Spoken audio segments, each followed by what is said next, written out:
Okay. तो आज की क्लास स्टार्ट करते हैं। सबसे पहले आज हम पढ़ेंगे व्हेन। ये हमारा टॉपिक का नाम है when charge particle will enter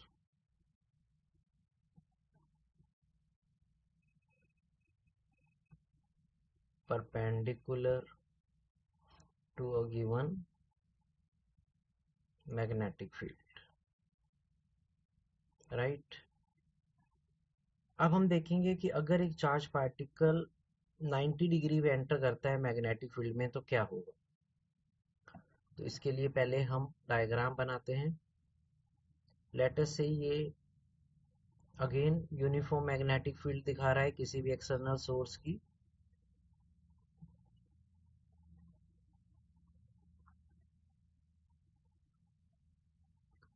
और एक चार्ज पार्टिकल किसी गिवन वेलोसिटी v से इस मैग्नेटिक फील्ड में एंटर कर रहा है राइट एंगल पे। अब जैसे ही वो 90 डिग्री पे एंटर करेगा तो ये एक सर्कुलर पाथ फॉलो करेगा। तो ये एक सर्कुलर पाथ फॉलो करना शुरू कर देगा क्योंकि उसके ऊपर जो फोर्स लगेगी वो हमेशा परपेंडिकुलर होती है v वेक्टर के। तो वो force will act as a centripetal force. So, since force F is always perpendicular to v vector, therefore the charge particle will follow a circular path. तो ये आपको पता होना चाहिए कि वो सर्कुलर पाथ को फॉलो करना शुरू कर देगा। सो हम इसको ऐसे भी समझ सकते हैं, centripetal force required for circular path will be equal to magnetic force acting on the moving charge particle। तो जो मैग्नेटिक फोर्स लगेगी वही प्रोवाइड करेगी सेंट्रीपिटल फोर्स। अब सेंट्रीपिटल फोर्स किसी भी पार्टिकल पे कितनी लगती है उसका फार्मूला mv²/r होता है, +1 में बताया जाता है। और मैग्नेटिक फोर्स अगर वो 90 डिग्री पे एंटर करेगा तो लगेगी bqv इंटू साइन 90 डिग्री। तो हम इसे थोड़ा सॉल्व करते हैं। जैसे v से v² की एक टर्म कैंसिल हो जाएगी तो mv/r बराबर आ जाएगा bq के। तो यहाँ से हम r रेडियस के लिए फार्मूला बना लेंगे। तो जितने रेडियस का वो सर्कुलर पाथ कवर करेगा उसका अब ये फार्मूले की तरह एक्ट करेगा, वो होगा mv/bq। राइट। m उसका मास है, v उसकी वेलोसिटी है, b strength of magnetic field है और q the value of charge है। राइट। अब इस रिलेशन को हम किसी और तरीके से भी याद कर सकते हैं, बट अब आपको +1 में बताया जाता है कि मास और वेलोसिटी के प्रोडक्ट को उस बॉडी का मोमेंटम भी कहा जाता है। तो हम मास और वेलोसिटी को के प्रोडक्ट को मोमेंटम से रिप्लेस कर सकते हैं। तो अगर हम अबव रिलेशन को मोमेंटम से रिप्लेस कर दें m और v के प्रोडक्ट को, तो सेम फार्मूले को हम p/bq भी लिख सकते हैं। तो रेडियस को p/bq भी कहा जा सकता है आल्सो। और ये भी एक रिलेशन होता है कि मोमेंटम को हम अगर kinetic energy of charge particle की फॉर्म में लिखना है तो उसे लिख सकते हैं √2m इंटू काइनेटिक एनर्जी। तो अगर हम p के जगह 2m into kinetic energy under root replace कर दें तो ये भी रिलेशन सही होगा। तो ये अलग अलग फॉर्म में हमें रेडियस के फार्मूले आ गए।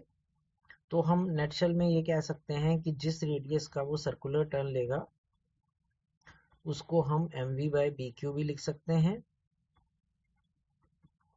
p बाई बी क्यू भी लिख सकते हैं, और 2m into kinetic energy under the root by B Q भी लिख सकते हैं। तो ये तीनों रिलेशन हम अलग अलग तरह से यूज करते हैं अलग अलग न्यूमेरिकल्स में। तो आपको ये रेडियस का फार्मूला आना चाहिए, डिराइव भी करना और याद भी करना। अब इसी से रिलेटेड हम एक सेकेंड टर्म भी डिस्कस करेंगे जिसे उसका टाइम पीरियड बोलते हैं। टाइम पीरियड तो आपको पता ही होगा, टाइम पीरियड जितने टाइम में वो सर्कुलर पाथ मेंटेन कर रहा है वो उसका टाइम पीरियड कहलाता है। अब एक बात और याद रखनी है कि सर्कुलर पाथ में, रिमेंबर यहाँ पे मैं लिख देता हूं, इन सर्कुलर पाथ, जब वो सर्कुलर पाथ फॉलो कर रहा होता है, kinetic energy of the particle, charge particle, remains constant. तो उसकी काइनेटिक एनर्जी में कोई चेंज नहीं आता, वो कांस्टेंट ही रहता है। That is v, magnitude of v remains constant. और काइनेटिक एनर्जी तब कांस्टेंट रहेगी जब उसकी स्पीड की वैल्यू में चेंज नहीं होगा, सिर्फ डायरेक्शन चेंज होगा। तो आपको ये भी याद रखना है कि सर्कुलर पाथ में kinetic energy of the charge particle remains constant. अब क्योंकि वो एक ही स्पीड से चल रहा है तो हमें बेसिक फिजिक्स का फार्मूला पता है कि जब कोई बॉडी एक ही स्पीड से चलती है तो उसकी यूनिफॉर्म स्पीड बराबर होती है distance travelled by time taken. ये सिंपल सा फार्मूला है यूनिफॉर्म मोशन का। अब हम अगर इसमें वैल्यूज पुट कर दें, यूनिफॉर्म स्पीड को v सिंबल, डिस्टेंस ट्रेवल, अब जब वो एक पूरा टर्न लेगा तो वो जो रेडियस कवर करेगा, जो सॉरी डिस्टेंस ट्रेवल करेगा, वो 2 पाई आर के बराबर होगा, सर्क्यूम्फेरेंस ऑफ द सर्कल। और टाइम टेकन को हम टाइम पीरियड टी कहेंगे। अब हम टी का फार्मूला बनाने के लिए, अगर हमें मान लो यहाँ से हम आर को एलिमिनेट कर देते हैं, अभी हमने आर का फार्मूला ऊपर डिराइव किया है कि हम आर के जगह M V by B Q भी यूज कर सकते हैं। तो मैं आर के जगह अगर M V by B Q use कर लूंगा तो यहाँ से बड़े आराम से टाइम पीरियड का भी फार्मूला आ जाएगा कि जिस टाइम पीरियड से वो charge particle circular path follow कर रहा है वो अब इस फार्मूले से देखा जाएगा। तो ये फार्मूला हो जाएगा टाइम पीरियड का, time period is equal to 2 pi M over divided by B into Q. अब यहाँ एक इम्पॉर्टेंट बात ध्यान में रखने की है, note the time period is independent of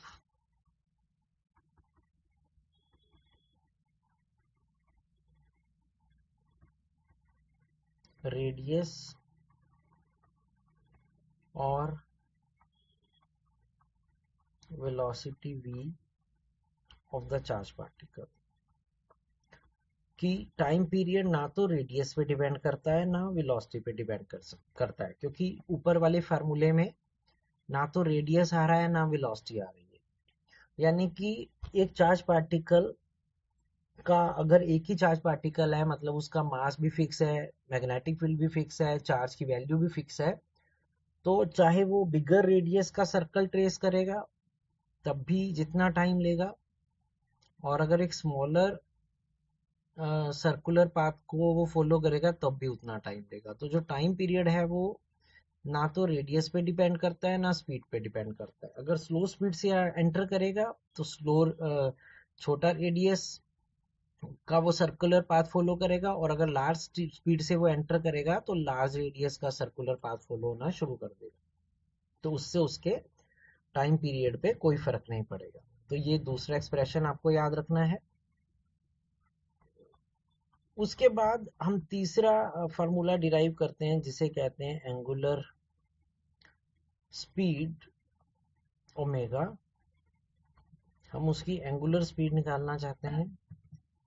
अब हमने +1 में पढ़ा था कि जब कोई बॉडी सर्कुलर मोशन में होती है तो उसकी एंगुलर स्पीड का टाइम पीरियड से रिलेशन होता था। Angular speed omega is equal to 2 pi by capital T. I hope आपको याद होगा सर्कुलर मोशन से। तो हम ओमेगा का एक्सप्रेशन निकालने के लिए एक बार फिर से टाइम पीरियड का जो हमने फार्मूला बनाया है वो पुट कर देते हैं। तो टाइम पीरियड का फार्मूला था 2 पाई m by B Q.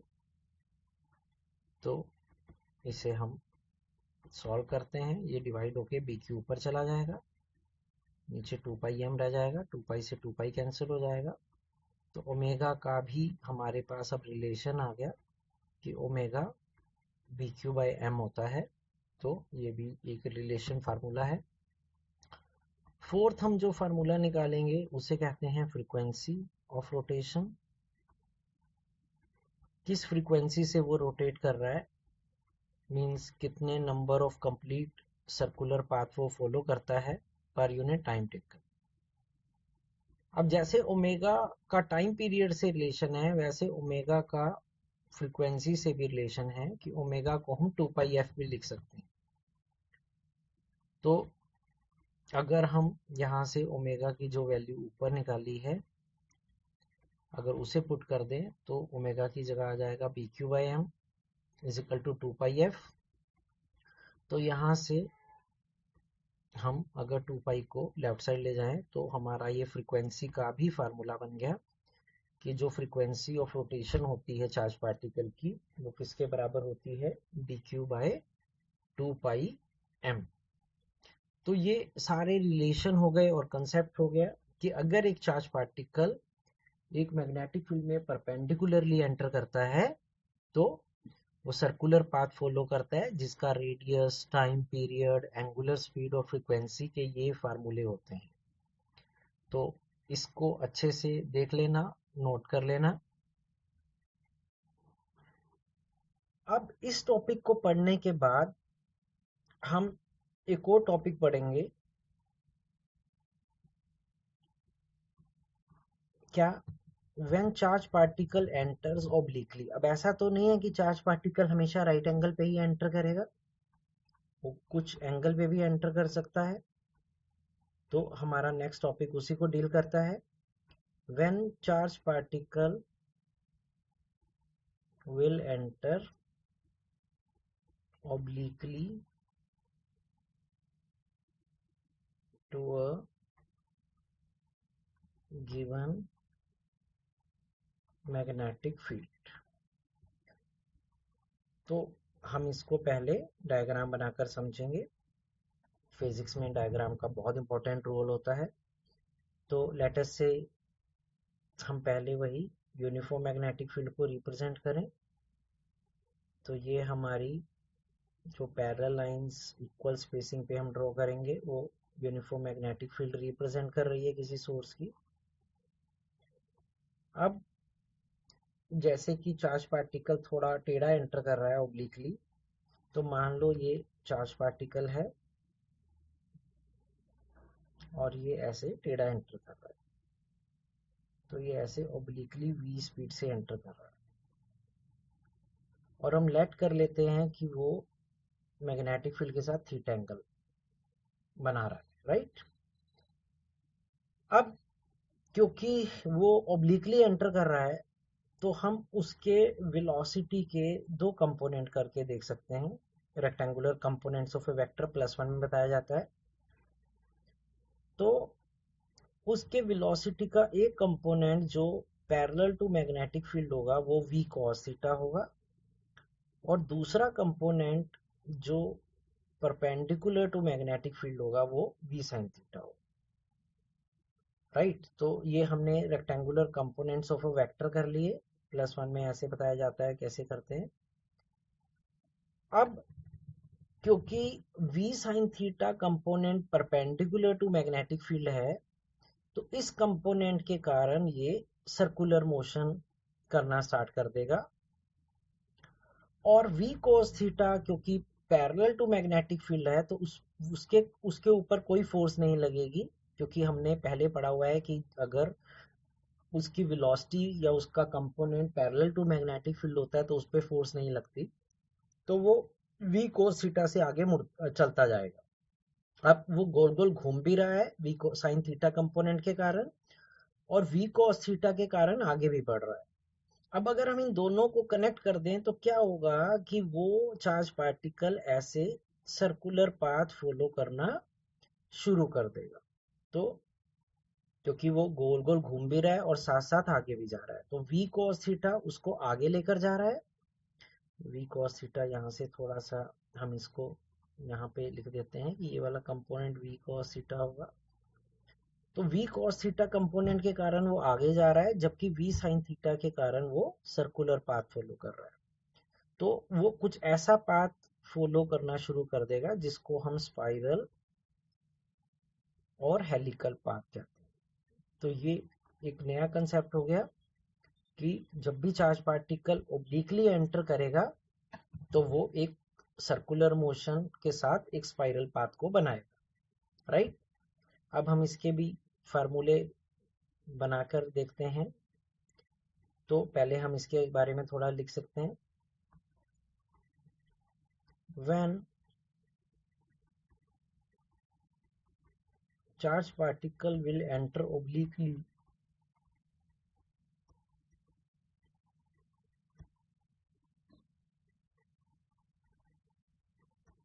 at some angle theta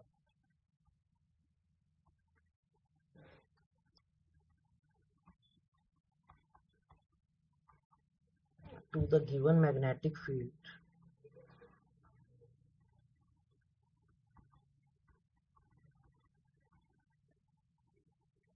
as shown,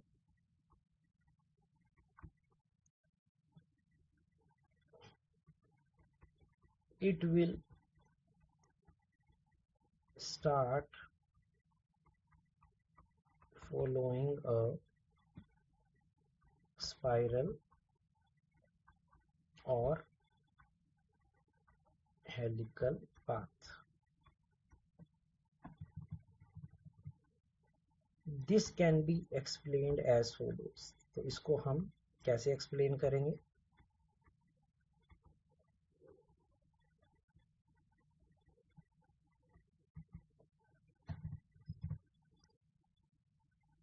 V vector can be resolved into two rectangular components, that is v cos theta and v sin theta. Since v sin theta component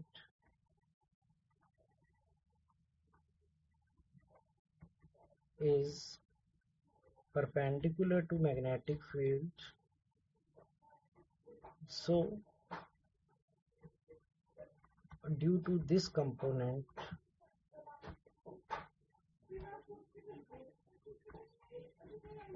it will start following a circular path। क्योंकि अभी हमने पढ़ा है कि जो component या velocity perpendicular to magnetic field होती है वो उसे सर्कुलर पाथ में घुमाना शुरू कर देती है। However, v cos theta component being parallel to magnetic field will experience no force, तो उस पर कोई फोर्स नहीं लगेगी, तो उस पर फोर्स 0 लगेगी। Therefore, due to this component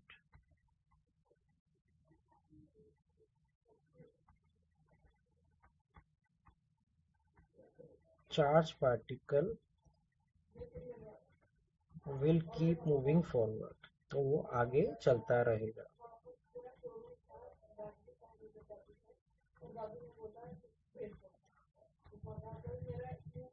now the combined effect of both these will be a spiral path। तो इनका जो combined effect आएगा वो एक spiral path आएगा। तो ये इसकी explanation है। अब इसके हम फार्मूले देख लेते हैं। Now radius of spiral path, सबसे पहले हम निकालते हैं कि ये कितना रेडियस का टर्न में स्पाइरल पाथ को फॉलो करेगा।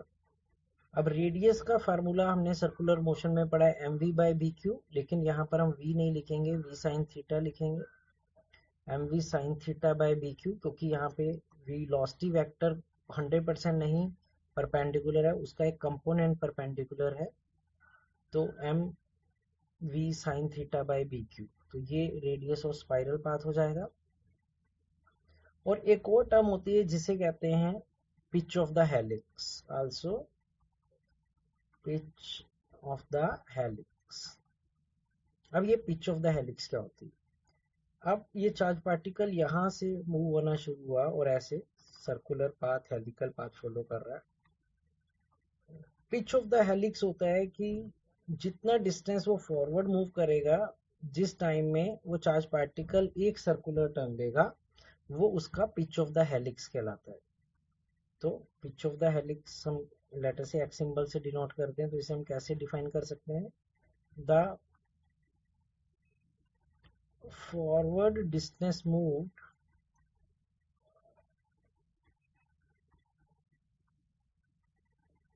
when the charge particle will complete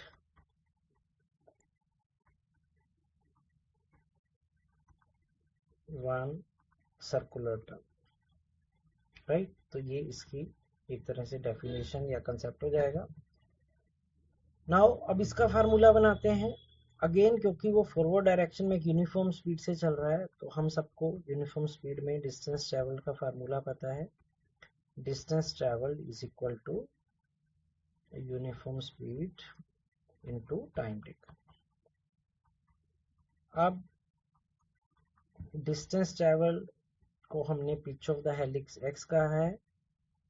जिस यूनिफॉर्म स्पीड से वो फॉरवर्ड जा रहा है वो है उसका कंपोनेंट v cos थीटा, और कितना टाइम लेगा वो चार्ज पार्टिकल को एक सर्कुलर टर्न लेने में, वो उसका टाइम पीरियड कहलाएगा, यानी कि कैपिटल T। अब हमने पीछे पढ़ा है कि जो टाइम पीरियड होता है वो इंडिपेंडेंट ऑफ रेडियस या वेलोसिटी होता है, तो टाइम पीरियड तो वही रहेगा जो हमने फार्मूला पहले बनाया था 2πm/bq। तो हम टाइम पीरियड की जगह ये 2πm/bq रिप्लेस कर सकते हैं। तो अब ये हमारा एक फार्मूले की तरह एक्ट करेगा कि जो pitch of the helical path या पिच ऑफ द हेलिक्स वो बनाएगा, वो कितना बनाएगा? 2πm into v cos theta divided by bq। तो इस कंसेप्ट को भी देख लेना कि ये दो आपके टॉपिक हो गए। एक पहला टॉपिक जब चार्ज पार्टिकल राइट एंगल पे एंटर करता है, और दूसरा टॉपिक जब charge particle at certain angle पे एंटर करता है। ओके, उसके बाद हम कुछ एग्जांपल्स, कुछ क्वेश्चंस लेते हैं इन्हीं टॉपिक से रिलेटेड। जैसे पहले एग्जांपल 4.29, उसमें क्या कह रहा है? What is the smallest value of b that can be set up at the equator to permit a proton having speed of 10⁻⁷ meter per second to circulate around the earth। इसके हम मतलब समझते हैं। ये मान लेते हैं हमारी अर्थ है, जो कि एक स्फेरिकल बॉल है की तरह है, और ये इक्वेटर लाइन है। अब वो चाहता है कि इस इक्वेटर लाइन के अराउंड हमें ऐसे एक प्रोटॉन पार्टिकल को सर्कुलर पाथ में घुमाना है, उसको वो हमारी इक्वेटर लाइन के अराउंड घूमे सर्कुलर पाथ में इतनी स्पीड से, तो बताओ उसके लिए हमें स्मॉलेस्ट वैल्यू ऑफ बी कितनी चाहिए। बी यहाँ पे वो मैग्नेटिक फील्ड होगी जो एक्चुअली अर्थ की मैग्नेटिक फील्ड भी होती है, तो ये एक तरह से अर्थ की मैग्नेटिक फील्ड होगी। और इसके लिए आपको दो वैल्यूज भी गिवन है, आर ई जिसे रेडियस ऑफ अर्थ कहते हैं कि हमारे रेडियस ऑफ अर्थ इतने वैल्यू का है, और M P mass of proton इतना है। तो ये कोई खास डिफिकल्ट न्यूमेरिकल नहीं है, क्योंकि चार्ज पार्टिकल एक सर्कुलर मोशन में मूव कर रहा है। तो हमें फार्मूला पता है, वी नो कि जो रेडियस का फार्मूला है एक चार्ज पार्टिकल के द्वारा, जब उसे एक मैग्नेटिक फील्ड में राइट एंगल पे वो एंटर करता है, तो वो M V by B Q होता है। तो हम इस रिलेशन में बस वैल्यू पुट कर देते हैं, जैसे मास हमें उस पार्टिकल का जो रिवॉल्व कर रहा है प्रोटॉन उसका पहले से दिया हुआ है, वेलोसिटी वो भी गिवन है, बी हमें फाइंड करना है, तो बी अभी नहीं पुट होगा। क्यू चार्ज ऑन प्रोटॉन दिया हुआ है 1.67 इंटू 10 की पावर -27, और इनफैक्ट ये जो स्मॉल आ रहा है ये रेडियस ऑफ अर्थ हो जाएगा, क्योंकि उसको जो चक्कर काटना है वो हमारे अर्थ के राउंड काटना है, तो हम आर के जगह ये वाली वैल्यू पुट कर देंगे। अब क्योंकि हमें बी निकालना है तो हम बी को पहले बाकी वेरिएबल से अलग कर लेते हैं। तो ये सॉरी मैंने क्यू चार्ज और प्रोटॉन की गलत वैल्यू पुट कर दी। एक प्रोटॉन पे जो चार्ज होता है वो 1.6 इंटू 10 की पावर -19 होता है, तो ये चार्ज ऑफ प्रोटॉन की वैल्यू हो गई। अब हम बी निकालने के लिए बी टर्म को बाकी टर्म से अलग कर लेता हूँ, तो ये हो जाएगा 1.67 डिवाइडेड बाय 1.6, और ये 6.4 भी नीचे आ जाएगा, डिवाइड बाय 6.4, और 10 की पावर हो जाएंगी -27, ये +7, ये 6 पहले नीचे आके ऊपर जाएगा तो -6 और 19।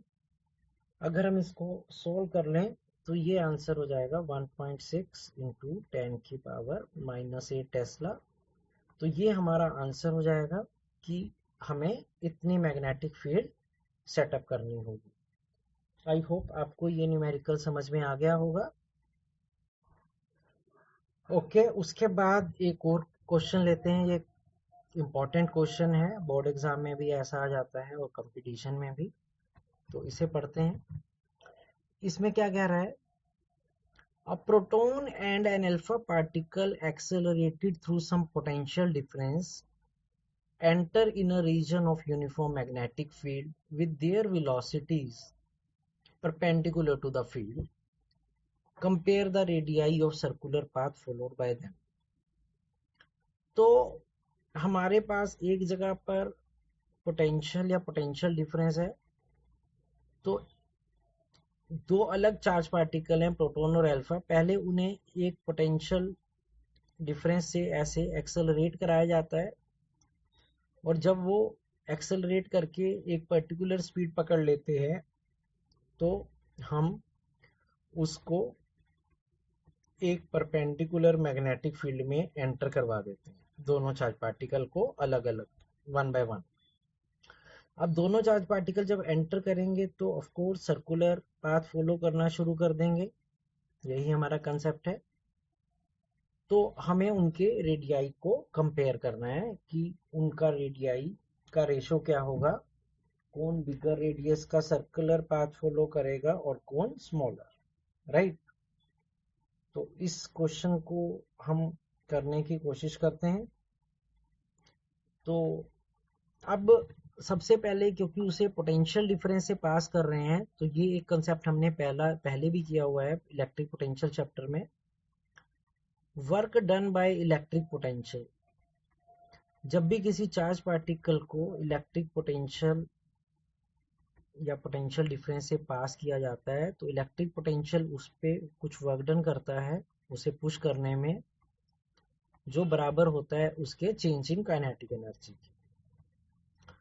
और इलेक्ट्रिक पोटेंशियल कितना वर्क डन करता है उसका फार्मूला होता है Q इंटू वी। Q यहाँ पे चार्ज है उस पार्टिकल का और V पोटेंशियल डिफरेंस है।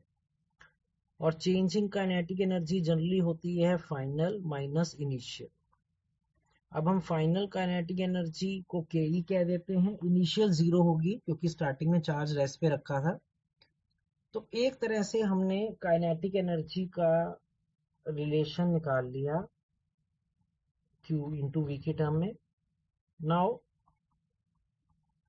अब रेडियस ऑफ सर्कुलर पाथ, अब हमने पता है, हमें फार्मूला भी पता है कि जब भी चार्ज पार्टिकल राइट एंगल पे एंटर करेगा तो जिस रेडियस का वो सर्कुलर पाथ फॉलो करेगा उसके 2-3 फार्मूले थे। उसमें से हम वो वाला फार्मूला याद करते हैं जिसमें काइनेटिक एनर्जी आता है, क्योंकि हमारा रिलेशन काइनेटिक एनर्जी में आया है।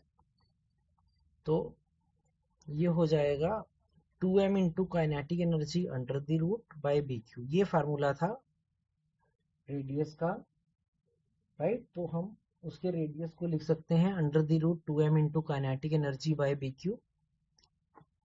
अब हम नेक्स्ट स्टेप में काइनेटिक एनर्जी का जो हमने रिलेशन निकाला इक्वेशन 1 में Q इंटू वी, हम उससे भी रिप्लेस कर सकते हैं Q इंटू वी।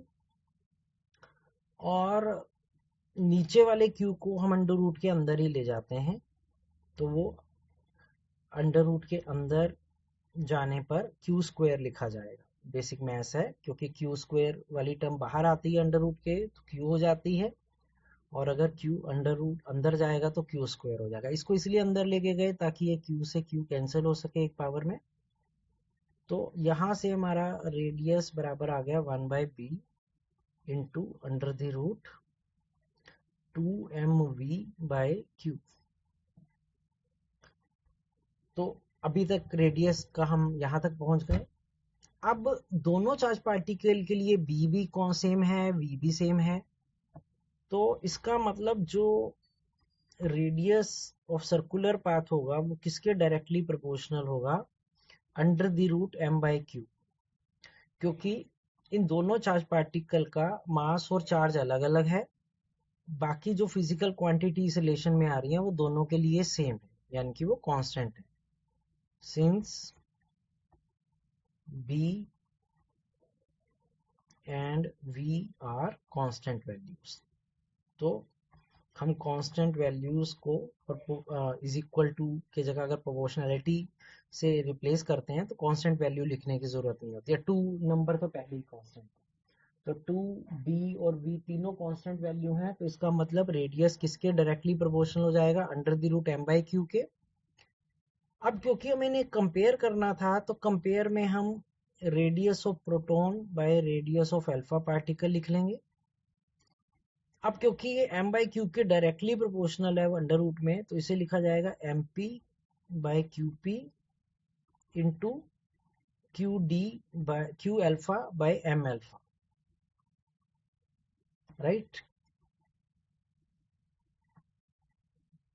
तो कि चार्ज के इनवर्सली प्रोपोर्शनल है तो चार्ज p का rp ऊपर है, qp नीचे है, r अल्फा नीचे है, q अल्फा ऊपर है, लेकिन मास के डायरेक्टली प्रोपोर्शनल है तो rp/r अल्फा mp/अल्फा। अब हमें इनकी वैल्यू चाहिए। अब उसके लिए आपको एक नॉलेज होनी चाहिए थी, अगर वो नहीं है पहले से तो उसको देखो। जो एक प्रोटॉन पार्टिकल है उसको हम H11 प्लस साइन से रिप्रेजेंट करते हैं, तो ये एक हाइड्रोजन का पॉजिटिव आयन है। और अल्फा पार्टिकल बेसिकली एक हीलियम 24 डबली आयोनाइज्ड न्यूक्लियस से रिप्रेजेंट होती है, तो ये आपको पता होना चाहिए, आगे भी यूज होगा। अब मास ऑफ प्रोटॉन जो ये ऊपर लिखा होता है जिसे हम सुपरस्क्रिप्ट कहते हैं, एटॉमिक मास नंबर, वो उसका मास बताता है। तो हाइड्रोजन की मास वैल्यू 1 यूनिट है तो हम उसे m लेट कर देते हैं, और अल्फा पार्टिकल का मास 4 है तो उसे 4m ले लेंगे, राइट। तो मास ऑफ प्रोटॉन m है, मास ऑफ अल्फा 4m हो गया। चार्ज ऑन प्रोटॉन क्योंकि ये प्लस सिंबल है वन टाइम तो वो प्लस q हो जाएगा, और चार्ज ऑफ प्रोटॉन +2 की हो जाएगा क्योंकि वो डबली आयोनाइज है, प्लस प्लस दो बार आ रहा है। तो इसको अच्छे से समझ लेना। तो ये हमने वैल्यू पुट कर दी। अब हम इसको फर्दर सॉल्व करते हैं। ये कैंसिल हो जाएंगे, 2 2 ज़ा 4 पे कैंसिल हो जाएगा। तो ये हमारा अल्टीमेट आंसर आ जाएगा कि जो रेडियस का रेशो होगा वो 1:√2 हो जाएगा, एक प्रोटॉन और एक अल्फा पार्टिकल का, जो एग्जामिनर ने हमसे पूछा था। इस क्वेश्चन को भी अच्छे से देख लेना क्योंकि इम्पोर्टेंट तो है ही है।